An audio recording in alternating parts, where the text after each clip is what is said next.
રેણુકાબેન અનિલભાઈ પટેલ, ગામ લસુંદરા, તાલુકો કટલાલ, જિલ્લો ખેડા।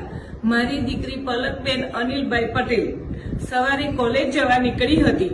દરરોજ બપોરે 2 કે 3 વાગે પાછી આવે। એ પરત પાછી ન આવતા મેં એને ફોન કર્યો, ફોન લાગતો ન હતો, સ્વિચ ઓફ આવ્યો। તો સાંજે 2-3 વાગ્યા સુધી એનો 4 વાગ્યા સુધી ફોન સ્વિચ ઓફ આવ્યો। તો એમને શોધખોળ ચાલુ કરી।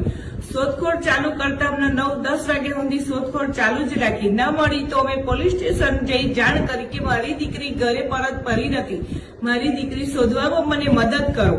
મદદ કરતા 2-4 દિવસથી જાણવા મળી પોલીસમાં કે બેન તમારી દીકરીએ લગ્ન કરી લીધા છે, પણ મારી મરજી મને ખબર નથી, મારી મરજી નથી।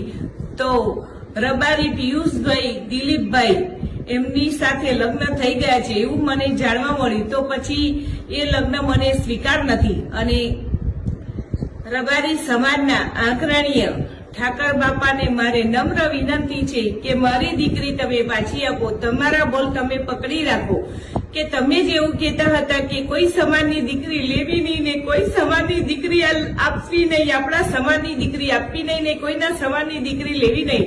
તો ઠાકરજી તમે મારી દીકરી તમને વિનંતી છે કે મને પાછી આપો। હું પાટીદારની એક બાઈ બોલું છું, મારી દીકરી મને પાછી જ આપો, બસ એ જ મારી વિનંતી છે। તો જ તમે રબારી સમાજના ઠાકરજી ઘર